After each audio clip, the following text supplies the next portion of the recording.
السلام عليكم. لا تنسوا الاعجاب بالفيديو والاشتراك بالقناة وتفعيل زر الجرس ليوصل لكم كل جديد. السلام عليكم ورحمة الله وبركاته، ورجعت لكم من جديد في درس جديد من سلسلة الباوربوينت. والباوربوينت ده يعني ايه البرنامج ده؟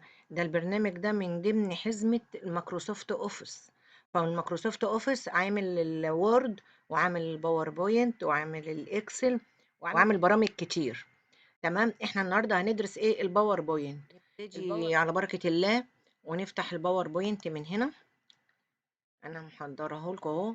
هو بيبقى فيه عباره عن مجموعه تصاميم جاهزه في القوالب، مجموعه قوالب جاهزه كلها تصاميم جميله ورائعه. يعني ممكن نختار منهم تصاميم ونشتغل عليها عادي، نحط الداتا بتاعتنا جواها مفيش مشكله ونشتغل، وممكن نغير في الواناتها ونغير في الكتابه والفونت وكل حاجه. بس بتاخد الفكره نفسها، بتاخد الفكره التصميم نفسه.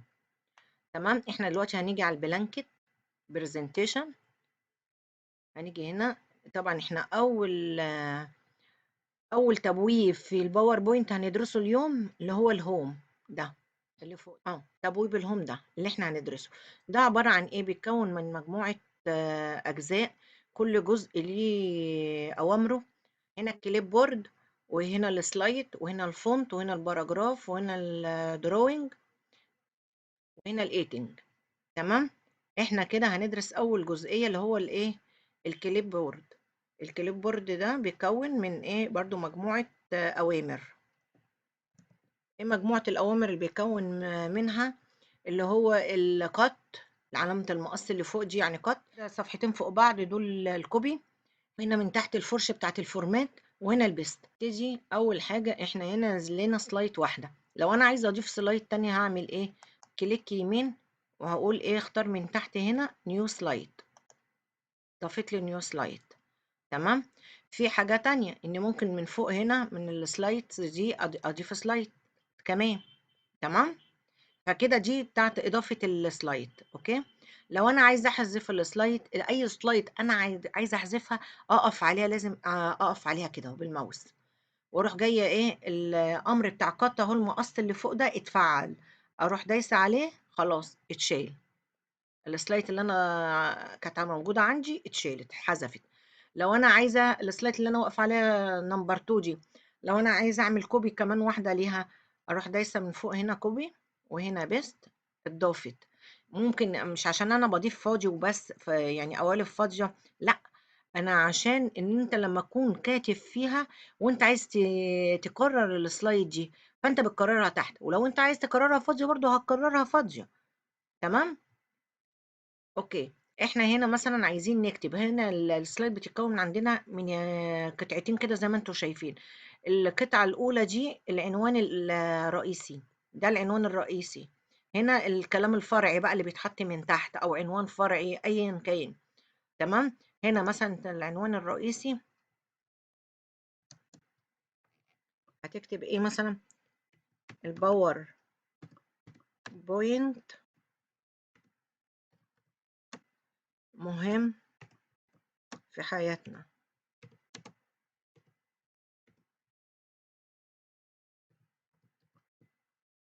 تمام، ده بالنسبة ان انا مثلا كتبت هنا بتكتب يعني بطريقتك اي كلام تاني انت عايزه، حتى لو هتاخد نسخة من ده كده اهو.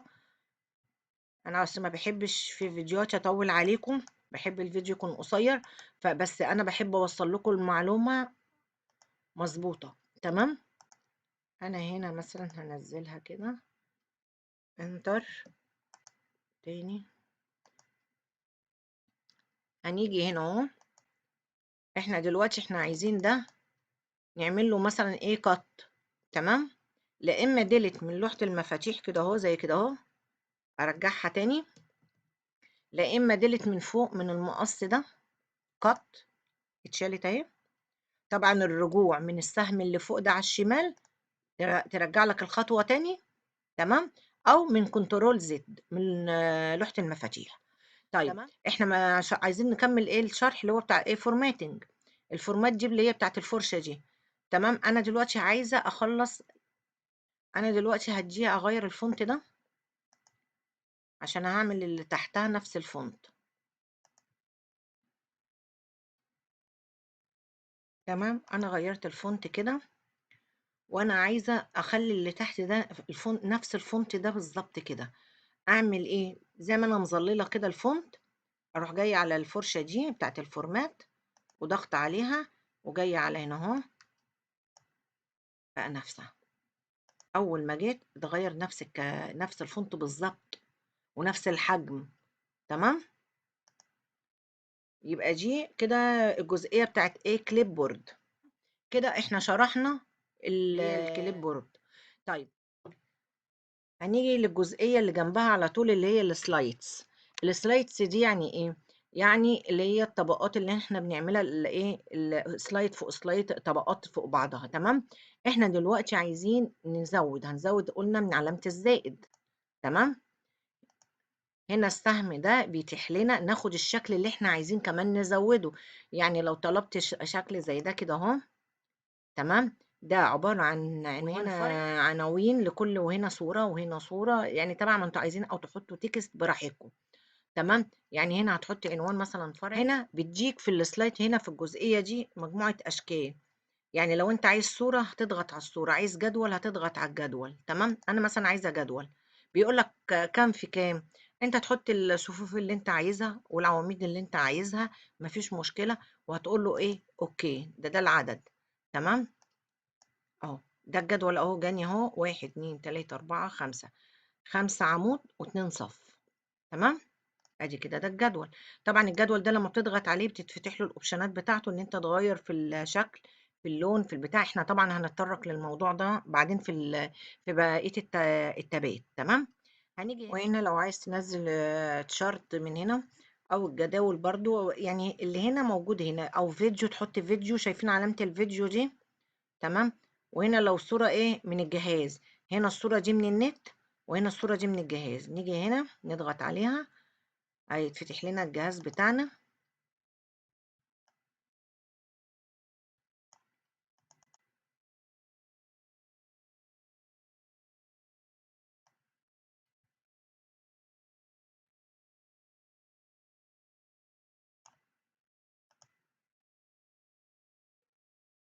هنقول لها انسيرت، جات لنا الصورة اهي. لو عايزين نصغرها هنصغرها.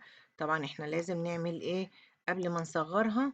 نعمل لها ايه behind to front. تمام، كده اهو انا اقدر احرك فيها زي ما انا عايزة واصغر واكبر. تمام، نصغر ونكبر بالطريقة دي بشكل متساوي. وهنا ممكن برضو نحط العنوان عادي اهو.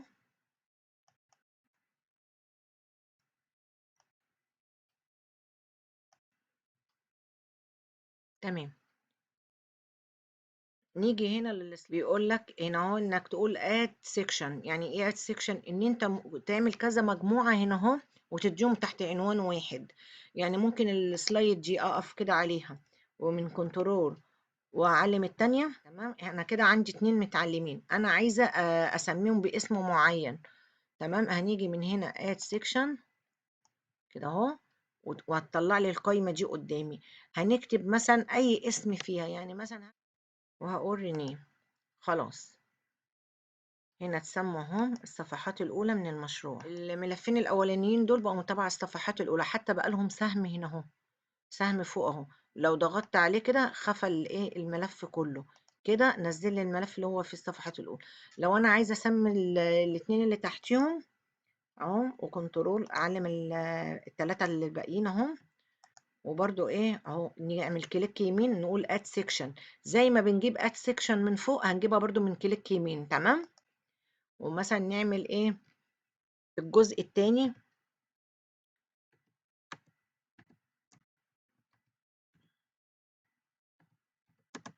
من المشروع.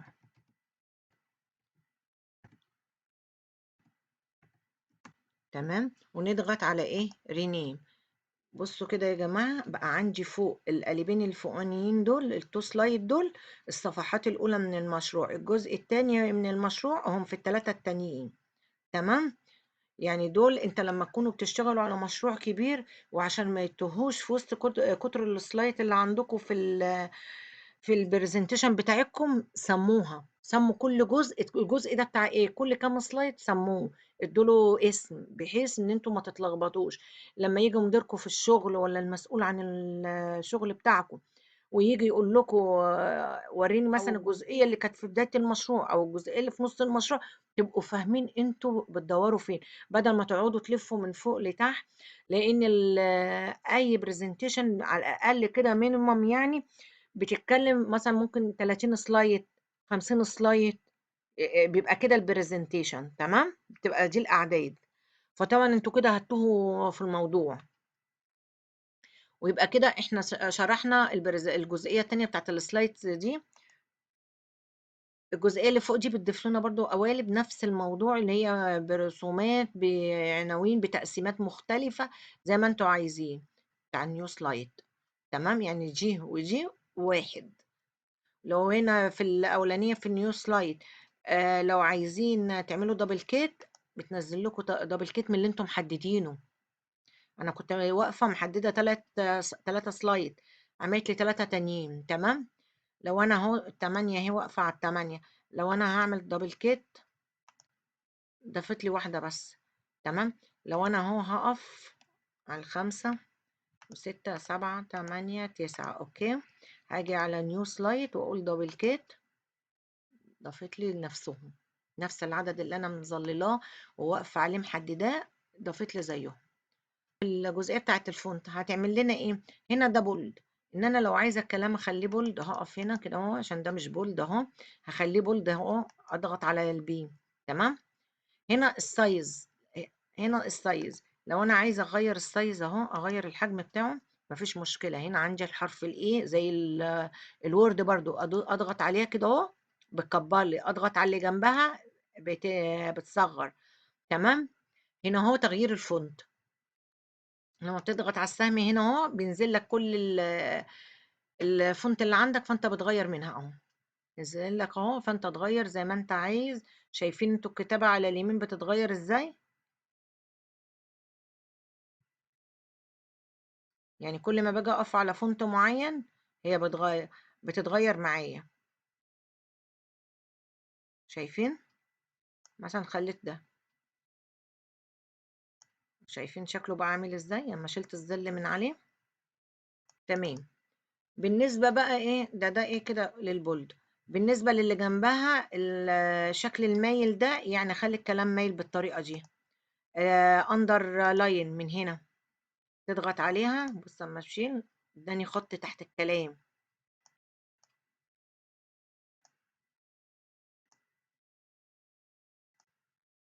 الاس دي بتديني شادو للكلام. تمام، شايفين كده الباوربوينت طلعت ازاي بقى فيها شادو. هنا الاي في جي بتعمل تباعد بين الحروف، بين الكلام وبعضه. احنا هنا عاملينه نورمال، بص على اللوس فيري، بتفرق لنا الكلام ازاي. هنا بتجمعه، هنا لميته قوي، شايفين مفيش مسافات بينهم يعني. انتوا شايفين في الانجليزي كمان بتبان اكتر، خلي بالكم. يعني الميزة دي جميلة جدا في اللغة الانجليزية. انا كده جبت لكم اسم بالانجليزي عشان ان احنا نشوف الميزة دي فيه. شايفين زي في الإعلانات كده ما بتلاقي الاسم كده بيبقى له شكل كده وجميل. شايفين الحروف هنا عاملة ازاي داخلة ببعضها ازاي، مدية شكل جميل جدا. هنا داخلة أكتر، تداخل أكتر. يعني انتوا بتفضلوا بقى ايه طالعين نازلين كده مع الموضوع ده، بتشوفوا ايه اللي يليق للمشروع بتاعكم وبتحطوه في كعنوان. يعني بقى الخاصية دي بتاعت الاي كابيتال والاسمول، تمام، تقفوا كده عليها، بتخلي لكم ايه الحرف الاولاني او الاختيار الحرف الاولاني كابيتال، والباقي الحروف كله ايه في الاسم سمول. تمام، هنا كله سمول، الاختيار التاني ده كله كل الحروف سمول زي ما انتوا شايفين. هنا كله كابيتال، الحرف الاولاني في كل كلمة هيبقى كابيتال وبقية الحروف سمول. الاختيار الايه الرابع ده، الاختيار الخامس ده زي ده، زي اللوس ده، هو ده. كله سمول. تمام. هنا لو انا عايزة اظلل الكلام، هنا بختار اللون اللي انا عايزه زي ما انتوا شايفين كده. كل ما بمشي على لون بيبين لي انت واخد انهي لون، انهي درجة، ويبقى شكلها ايه. تمام. انا كده عملت ظل ايه للاسم. نيجي لو انا عايزة اغير اللون الفونت نفسه، افتح من هنا من السهم ده.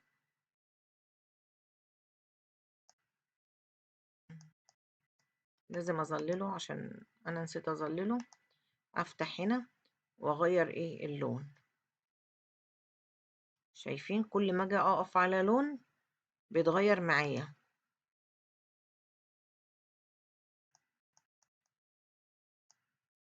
شايفين كده انا كده غيرت الفونت، غيرت شكل الفونت، غيرت اللون، عملت له ظل في الخلفية. تصغر تكبر تغير السايز من هنا من الدرجات بتاعته، او من حرف الايه اللي هي ليها سهم لفوق ودي سهم لتحت. نفس الموضوع مفيش مشكلة. تفرق الكلام الحروف، تفرق الحروف بعيد عن بعضها، تعمل مسافة يعني ومساحة كده كافية. لو انت عايز تشيل كل اللي انت عملته ده تظلل كده، ومن حرف ال اللي عليه استيكة يرجع لك الحاجة كما كانت، من غير ما تيجي على السهم ده وترجع كذا خطوة بقى، اللي انت طبقت كذا خطوة على الاسم. لا، هو من عند الايه ده حرف الايه وعليها استيكة على طول اللي هي كلير اول فورماتينج، تضغط عليها شالت لك كل حاجة. تمام. يبقى كده خلصنا الجزئية الأخرى بتاعت فونت. نخش على الجزئية بتاعت الباراجراف. تمام. هنيجي هنا على السلايد دي، احنا عايزين ننسق. انا كده عايزه انسق، اجيب دي على الشمال، طب اجيبها على اليمين. طبعا الشمال ده بتنفع الانجليزي، يعني لو انت عندك قطعه مكتوبه بالانجليزي هتعمل تنسق من فوق، هتنسق من فوق هنا من على الشمال كده وتجيبها. لو انتوا عايزين تحركوا الجزئيه اللي فيها الكلام لفوق كده بتاعت العنوان هتحركوها عادي مفيش مشكله. هنيجي للجزئيه دي، انا عايزه اكتب لها ارقام، يعني اخليها بالارقام. هنا نون مفيش ارقام. هنا لو ضغطنا هنا اهو هتجيب لنا الارقام، هي جايه لنا على الشمال، لا احنا نغيرها ونخليها على اليمين.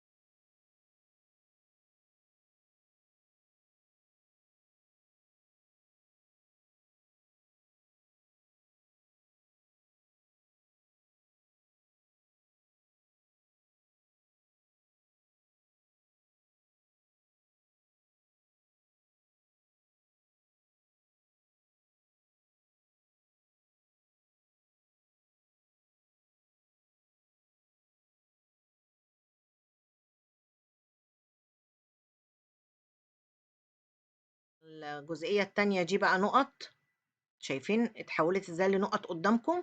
عايزين اشكال، عايزين اهو شايفين الاشكال اللي بتتحط او علامه الصح، زي ما بتشوفوا كده انتوا في الفايلات والبرزنتيشن الكبيرة. أي حد يبقى محترف كده بيميز بقى كل اللي بيكتبه وبيعمله، فتحس إن البرزنتيشن كده مقروءة كده وشكلها جميل ومتنسقة كده وحلوة. تمام. شايفين، والأسهم بالطريقة دي. ولو انتوا عايزين تحطوا صور بتحطوا صور، يعني مفيش مشكلة. بتفتحوا كده زي ما أنا فتحت هنا بيكتشر، تيجي تضيفوا الصورة اللي انتوا عايزينها. يعني مثلا أنا هضيف صورة، بيقولك من على الكمبيوتر ولا الأونلاين ولا الكلام ده كله. أنا هجيب لك إيه من الفايل من عندي من على الكمبيوتر. تمام. اجيب لكم اي صورة حلوة كده عشان تبقى ظاهرة قصادكم اهي كده اتضافت. اكبر لكم بقى كده عشان تشوفوا.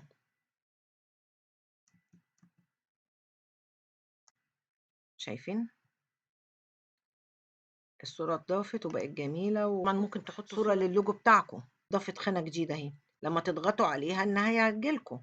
هنا طبعا التوسيط والمحاذة دي احنا هنا التباعد بين الاسطر وبعضها كده 1.5 اهو المسافة، كده اكتر كده اكتر كده اكتر خالص. تمام كده، رجعت تاني زي ما كان كده، خليها واحد اهي، مفيش مشكلة. هنا لو انا عايزة السهم ده الجزئية دي، شايفين السهم ده اللي انا واقفة عليه في الباراجراف بقى، لو انا عايزة اقسم القطعة بتاعتي على جزئين او ثلاثة زي ما انتوا شايفين. طبعا ده مش بيتنفذ على سطرين كده زي ما انا جايبه كاتبه كده سطرين خايبين، لا، ده بيبقى فيه قطعه قصادك كده كبيره، وانت بتضطر تقسمها بقى، بتدي منظر كده في التنسيق. خلاص. هنا الجزئيه اللي فوق دي لو انا كاتبه حاجه، ايوه خليني واقفه هنا اهو. تمام. لو انا كاتبه حاجه وعايزه اوربها يمين شمال، الجزئيه اللي فوق دي، شايفين الكلام جه ازاي بالجنب. هنا لو حروف بقى اتفرت الكلام، طبعا دي بتبان برضو في الانجليزي اكتر.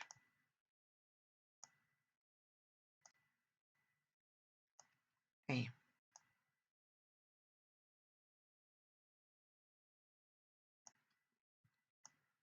بص، نسقت لك الحروف ازاي، فرقت كده الاسم عن بعضه، عملت مسافة بين كل حرف والتاني، بس مسافات متساوية، غير احنا ما هنيجي نعمل المسافة دي بايدينا. طبعا هتنسى بين كل حرف وحرف انت عملت كام تكة كده في الماوس انك ايه وسعت المسافة، لا، دي بتعملها لك بشكل متساوي. شايفين الاسم كده لما جه لوحده شكله حلو ناطق يعني. هنا من على الشمال، هنا على اليمين، هنا الحروف بقى زي ما انت شايف كده عاملينها بالطريقة دي. هنا ترجعوا تاني ادي. هنا بقى بالنسبة للي هنا ايه الجزئية التالتة دي بتعمل ايه، دي بتنزل لي اشكال. بص بقى، انا هظلل كده وهختار الشكل اللي انا عايزاه على الاسم، بتحطهولي بطريقة جميلة كده وظريفة يعني. شايفين الشكل ده كده، واول ما ضغطت خلاص عليها وقلت اوكي على الشكل اللي انا اخترته، بيظهر لي فوق هنا ايه الفورمات اللي هو سمارت ارت في ديزاين بتاعته. نختار بقى الشكل اللي احنا عايزينه. هنا يعني كده تدوس على السهم ده كده، في اشكال تانية بقى 3D. شايفين الشكل بيعمل ازاي، اشكال فظيعة. هنا بقى لو عايز تلون، عايز اختار بقى شكل ايه، في الوانات كده مبهجة شوية. تمام.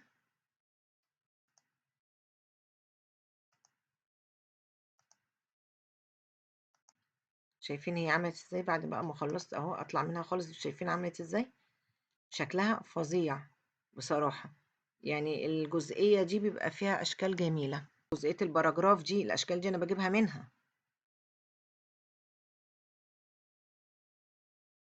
بتنزل سمارت ارت اشكال جميلة جميلة. هنا مور سمارت جرافيك بتنزل لك حاجات اكتر، وهنا البيكتشر والحاجات كده يعني والسايكل. هنا يعني انتوا انا عايزاكم تمسكوا البرنامج ده جربوا فيه كل حاجة بصراحة، يعني الحاجات اللي فيه ممتعة جدا.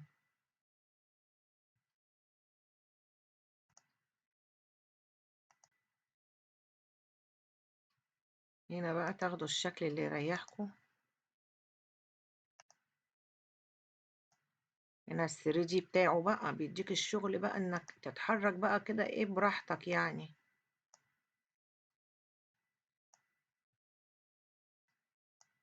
انا بكبرها لكم عشان تشوفوها. شايفين شكلها عامل ازاي. هنا طبعا بتختاروا الشكل اللي انتوا عايزينه اهو. شايفين هنا بقى الاشكال بقى تحبوا تختاروا تغيروا. طبعا الحاجات دي بتنفع في ايه، ان انا لو بعمل ميزانية بتاعت شركة وعايز او يعني اقسمها، اشوف الارباح طالعه ونازله واسامي موظفين واسامي شهور واسامي سنه ومش عارف. عرفتوا ميزه سمارت ارت جرافيكس ليها مميزات كتير جدا. يبقى انا كده كمان انتهيت من شرح باراجراف، الجزئيه بتاعت باراجراف. نخش على دروينج. تمام. هنا دروينج دي برضو فيها حاجات جميلة كده ولذيذة برضو، اللي هو الشيبز هنا اهو. لو ضغطتوا كده عليه بيدينا الأشكال المعتادة اللي احنا بنعرفها فيه، أشكال حلوة جدا. وانتوا عايزين تعملوها يعني اهو، بيطلع الماوس كده وبتضغطوا على الشكل اللي انتوا عايزينه وبترسموه كده اهو. هنا بقى تختاروا الشكل بتاعها.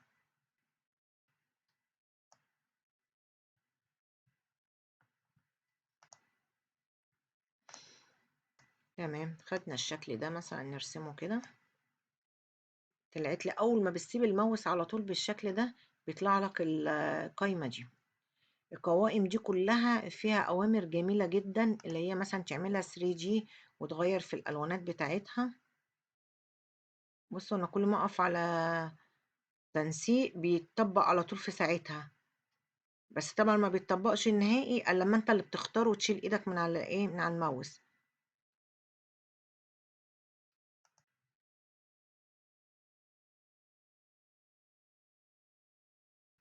هنا الفل، لو أنت عايز تغير الفل بتاعه اللي هي التعبئة بتاعته بلون تاني. تمام. هنا لو عايز اوت لاين ليه، الاوت لاين ده اللي هي الحدود ليه. تمام، انت هتختار اللون اللي انت عايزه. كل ما بتقف بتطبق على طول في ساعتها.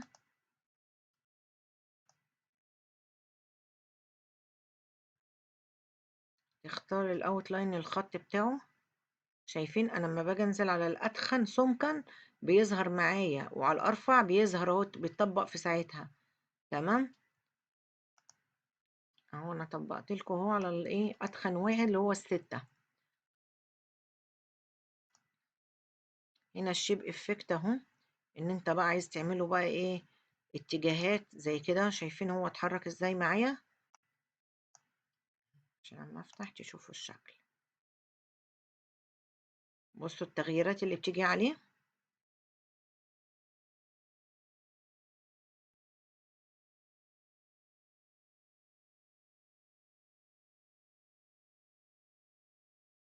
شايفين؟ دي التغييرات اللي انا ايه عملتها كده عليه من هنا، اللي هو شيب فورمات. يعني انت اول ما بتختار من الشيب الشكل اللي انت عايزه بتتفتح لك القائمه دي اوريدي كده على طول اوتوماتيك. ازاي انك تختار كل حاجه فيها منه اللي انت عايز تغير عليه، عايز تطبق عليه اي تغيير هتغير. هنا القائمه دي بتاعت الرينج روتيت. شايفين لما وقفت عليها عملت الكلام ازاي، غيرت الاتجاهات بتاعته. هنا فليب فيرتيكال، هنا فليب هورزونتال. تمام.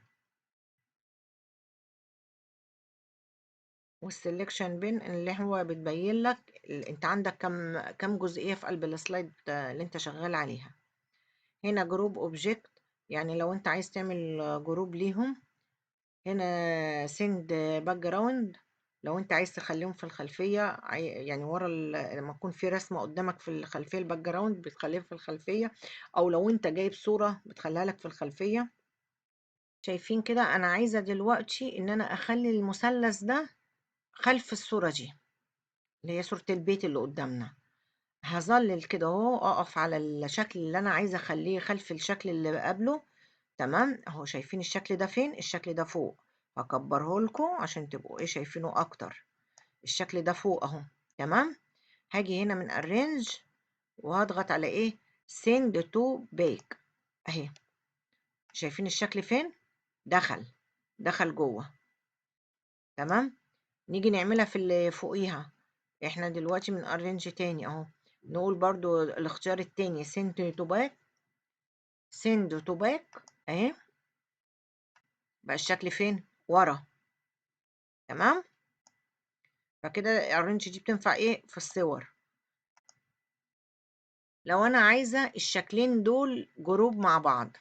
تمام. انا اهو حطيت الشكل ده على الشكل ده كده اهو. لازم احدد الشكل الاولاني راخر بكنترول ايه واضغط عليهم بقوا كده اتنين. تمام. بس كده برضو ما بقوش جروب. نيجي برضو من على الرينج هنا اهو، من على الرينج ونعمل ايه جروب. جروب اوبجكتس اهو. طالما ضغطت كده اهو خلاص هو كده بقوا جروب. شايفين بيتحركوا واحدة واحدة، حتى لما انا شلت التظليل شايفين بيتحركوا ايه واحدة واحدة اهو. اهو نشيل خالص اهو. بص انا ضغطت على الملف الفاضي وارجع لهم تاني اهو اتحركوا مع بعض. ليه؟ عشان هما خلاص خليتهم جروب يونت 1. احنا كده هنعمل كليك يمين، كليك يمين اهو، وهنقف على جروب ونقول ان جروب.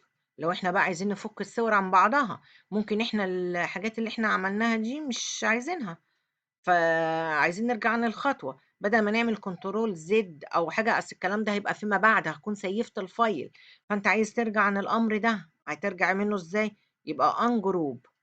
كده كل واحد بقى له ايه خاصيته، يتحرك براحته ومحدش ايه. كويك ستايلز يعني ايه؟ كويك ستايلز يعني بيديك اشكال تانية، بيضيفها لك على الشكل اللي انت عايزه.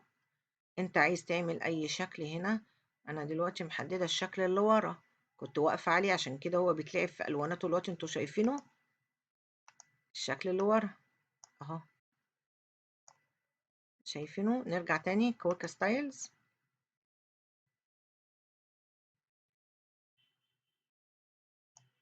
شايفين الشكل؟ نيجي للمثلث نفس الموضوع من كويك ستايلز.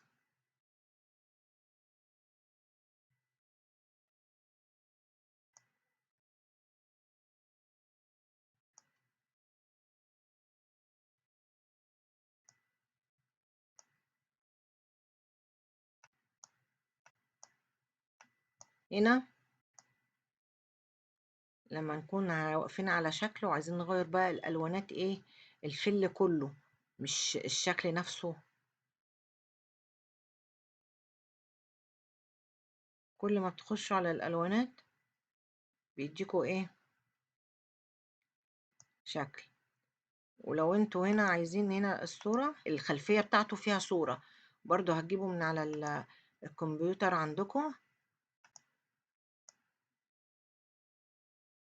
شايفين انا كده غيرت الخلفية بتاعت البيت بصورة من عندي. دي برضو ميزة محطوطة فيه. يعني شايفين الشكل بقى جميل ازاي؟ نيجي للمثلث هنا نعمل نفس الموضوع، ادخل له صورة برضو من على الجهاز عندي.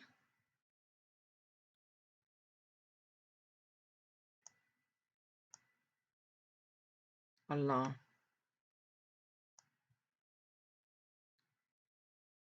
شايفين انتوا ممكن تحطوا صور باشكال مختلفة تبع الشيب اللي هي عندكم.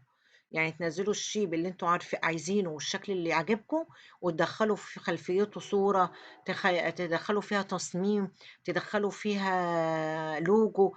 عايزين تعملوها 3D هتتعمل، عايزين تعملوها فيها اي اوبشنات تانية هتتعمل، مفيش مشكلة.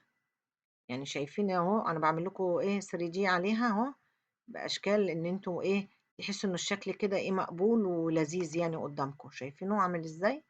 تحس كده مش حاجة كده مرسومة وخلاص، لا يديكوا شكل.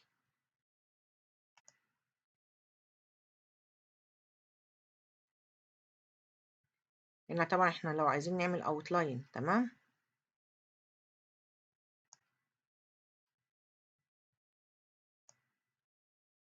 شايفين انا بغير لكم الاوتلاين ازاي بالالوانات. عايزين تسيبوها سادة كده يعني تبع السريجي كده وبس اهو. عايزين تحددوها حددوها مفيش مشكلة. كده انتوا شايفين شكلها عمل ازاي؟ بقت حلو. امر ايدنج ده لايه؟ للبحث والاستبدال. يعني ايه؟ اول حاجة الفاونت هنا هنضغط عليها. احنا دلوقتي عايزين ايه؟ عايزين ندور على كلمة مثلا ايه مهم فيه، او مهم بس اهي مهم.